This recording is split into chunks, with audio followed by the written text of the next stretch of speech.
What's going on YouTube? In this video we're going to be doing a quick unboxing and first impression video of a Schecter CR-6 in the Aurora Burst color. This guitar is currently listed on Musician's Friend and Guitar Center's website for $7.99. I was lucky, caught President's Day sale, and got it at $5.49.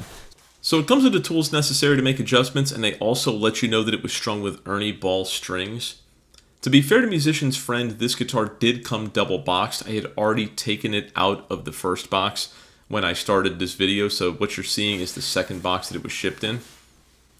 So what I'll do now is let you get a little bit better look at the Poplar burl top, and then I'm going to get into my first impressions of this guitar. So right out of the box, the first thing you're going to notice is that this guitar is stunning. It's really it feels like a beautiful work of art, man. The burl top, the Poplar burl top, is really almost kind of three-dimensional when the light hits it a certain way, and it's absolutely gorgeous. The body itself is mahogany, and it's also a thinner body than your typical Strat-style guitar. So that was one of the things that appealed to me. I do like that thinner, little bit lighter body style. It's thicker than an Ibanez S series, yet thinner than your traditional Strat. So it lies somewhere in between there, which is good because there's still enough wood and volume there to give you a good tone. The back itself is just, translucent. You can see the wood grain through it, which is nice. It's actually really just a beautiful finish overall, and that's what's going to stand out most to you. The other thing that I really like is that the headstock matches. It has a small burl top on the headstock, and that's nice, man. That really gives it that overall, just put together feel. It feels like a much more expensive guitar than it is. So again, you're a Poplar burl top. It is a mahogany body. It is a bolt-on neck.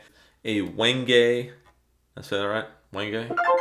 Wenge fretboard, which is very similar to Rosewood, and it actually feels really nice. I put about 3 hours of playtime on this guitar, and it feels, it feels just like Rosewood to me.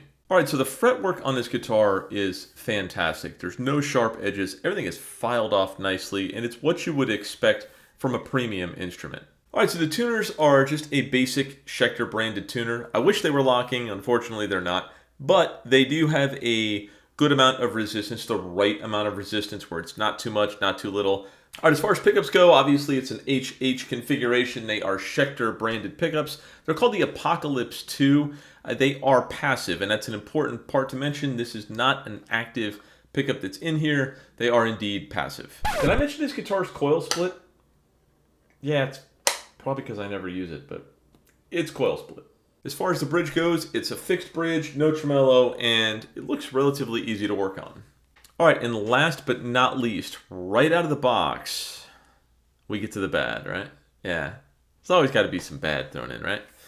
Yeah, unfortunately, the one thing that I noticed right off the bat with this guitar, and I'm going to move my microphone around here to try and pick it up, is an inordinate amount of fret buzz right around the 3rd and 4th fret. And I'm going to pluck an open E here just so you can hear it. Yeah, hear it? And particularly on the G string, 3rd fret.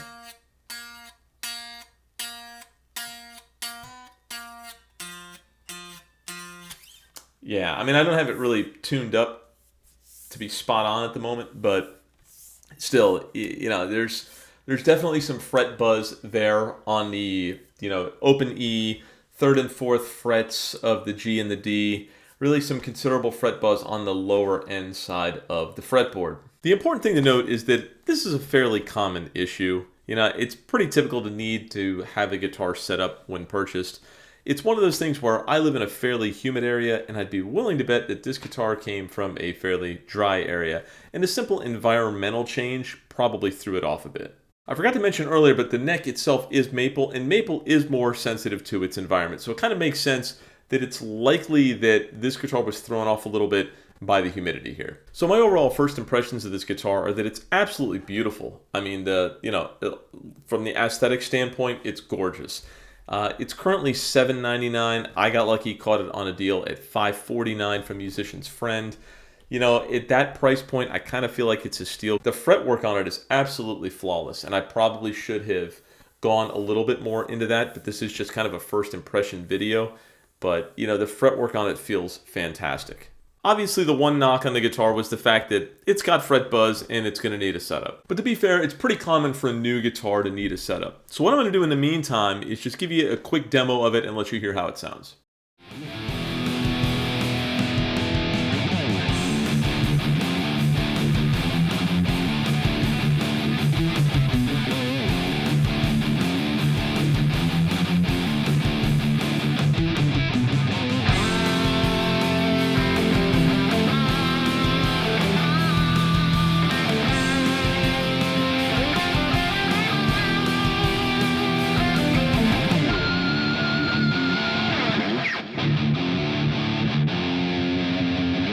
So what I'm going to do is spend the next couple of weeks setting this guitar up properly and doing some demo work, putting some hours on it, and I will do a full review, hopefully within the next month or so, so be sure to like and subscribe to the channel. If you have any questions, be sure to leave them in the comments, and as always, thanks for watching.